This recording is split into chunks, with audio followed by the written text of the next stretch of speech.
documented credit procedure. And you're addressing your committee. Yeah. The challenge, I anticipate the challenge. That gives relevance to it. That's Right, the right. reason you're doing that is the relevance right now. Right.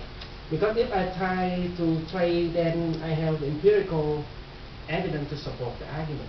I have a number of figures why it is missed, what is the benefit, and so forth. If I detect from a specific domain, and it's very hard to say what is the benefit of redesign interorganizational procedure in general. There's no research or no empirical data to support that.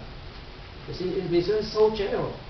Well, actually, I was reading a little on the motivation for my proposal, and it has to do with the need, because of so much information that we have, you know, we cannot really rely on manual things anymore. We really need a lot of automation. And so there is the need to really start developing formal models that allow us to remove, you know, human involvement from all these things. I think that's pretty much what you're trying to say on slide number 6. Sure. And the more complex, the more things involved, and the less that you can rely on people to do it. Yeah, I can make such argument. The only thing is I couldn't find the empirical. So this slide is mislabeled. This slide is need for redesign. This is for international procedures specifically. This is specifically for international procedures. So that's what I think the need to redesign international trade procedures. So you might as well Right. rename the slide for what it is and then put it in the right place. Yes. If you got a position, the thing is, you got to keep the correct position of the international trade. That's right. And don't lose your main focus. Right. No, I'm looking at the slide. For interorganizational control. The Deontic analysis of interorganizational control. Right. Make sure that you stay focused on that message. Yeah. Is it possible to have a slide that says interorganizational control procedures or whatever, and shows, just give a listing of possible applications, only one of which is international trade. That's Number 2 is blah, blah, blah, blah. Number 3 Yeah, sure. So it kind of says, here's a whole domain. Then I can say, you know, I'm going to pick one just to tell you how important it is in just this one domain. Right. So maybe I just add some detail into this slide. This slide is supposed to be So that give kind it of some thing. specific, like Zachary was saying, so you have changes in regulations. What is the, what's the one everybody's excited about these days? Sarbanes-Oxley. Socks. As in the White Sox, right? Mergers and acquisitions. Exactly, yeah. You know, at this, so have a slide at this level. Yeah. And that's impressive too, to just even think about this. You know, it's like, wow, holy mackerel. Trade agreements. WTO, etc.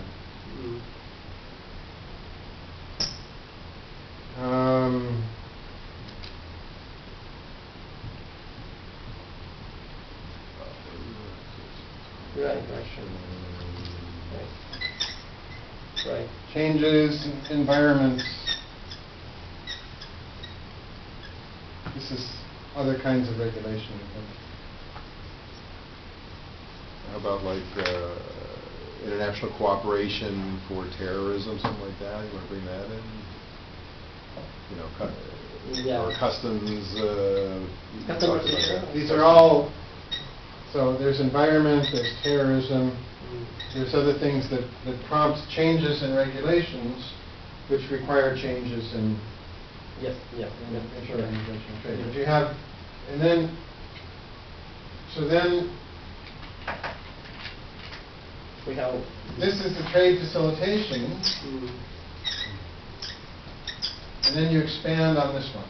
So you have 1, 2, 3 with the details, 3A, 3B, 3C, something. And these are sort of the high-level motivations, and then you're saying, and in particular focus here is on international trade. Yeah. But this gives a much bigger scope, many different motivations for changing. Yeah, listen. Yeah, yeah. So I may ask one more bullet in this one more big bullet. This is the assumption, and this is certain area that certify these assumptions. And the areas include the chain in regulation and so forth here. And then the rationale for choosing J in this dissertation to illustrate the following method. Yeah, maybe I ask one more bullet in slide number 3. Okay, that's all right. Thank you. And retitle This one? the need for redesign. Yeah. Go back one now. Go back one. Oh, that's just the picture. All right. Yeah. In international trade, Right. Redesign of international trade. Yeah. And or this just one- call it trade facilitation. That's what it is. Sure. Trade facilitation as redesign. International trade facilitation. Yeah.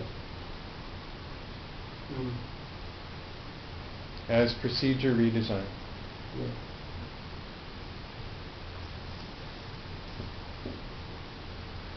Okay. Yeah, thank you. That's good. So that's after we change this title, then the content here is okay. That's nice. Yeah. Okay. Yeah, and I dislike because here you see there's a number. But don't So mention really documentary right. credits. Don't get into stay away from the details. Yeah. If you're talking about this. Because Next. so you immediately impressive about the need of the problem. If we say like the thing here, we need to have certain empirical data, otherwise it's so general. So we need to have specific thing Yeah. to capture. But this is only background. So I mean, you're not depending on this. Mm. You would have a thesis without this. Sure. Mhm. But then people have for what? So what? This is the so what question. This is one of the so what question. Okay. So now. Just one thing on slide 6. Mhm. The one size does not fit all. Put that in quotes. Uh-huh. Or something. That's I mean, that's a Okay. phrase because it doesn't. You're not really referring to the size No, of no, the I'm not sure that's what it. Yeah, What yeah. are you saying there Okay, exactly? I try to say here is that when you use a standard procedure, I suppose that you use a standard procedure for 100 times or 1,000 times, Right. and you can design one procedure manually, even though it takes time. It takes a week or a month to do that. However, after you finish the design, you can use the number of times. Then it may be cost effective to do so, instead of spending time to develop a software, formal method, and so forth. But the thing here, right, the thing here, Reusability, yeah. Can you say I that think instead of may one be- size does not is that- fit all? Can you say something about Feasibility of manual redesign. enables customization of procedures or something like that? or maybe flexible design. Flexible designs of procedure for specific transaction.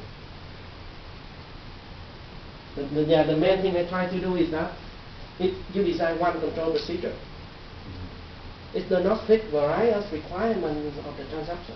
I can trade chemical product, I can trade a normal product, I can trade with the countries. Well, this Okay, one. but- this Why don't you just leave the other one and remove that? Mhm. Like manual design, specific control. So take out. Yeah. Yeah, take out one size does not fit Yeah. all. That's Yeah. distracting. Right. And Help me with the.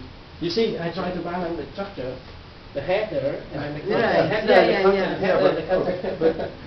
but the rest of it seems to say, okay, automated is more cost effective than manual. Is that basically what it says? Automatic for specific transaction. You see, Specific. automatic for design procedure for specific transaction is more cost effective. I mean, I'm not sure you justify it, but it may not be that. Sure, You're not selling automation. I mean, that's. You're not that's selling what I read e-tran- there. What do you You're mean not by- selling e-transformation. You're Sure, selling but- formal method. Right, the formal method, one of the functions of the formal method is enable the development of automatic tool. That's the. You're not saying that. Sure, I will say that very soon in the prototype or something like that. But on this slide, You actually look at that. Look at the last The last one, the need. Look at the last one. You can put that one under the last one. Okay. You need a formal method for Yeah. computer error design because manual is not going to affect it. I think that one.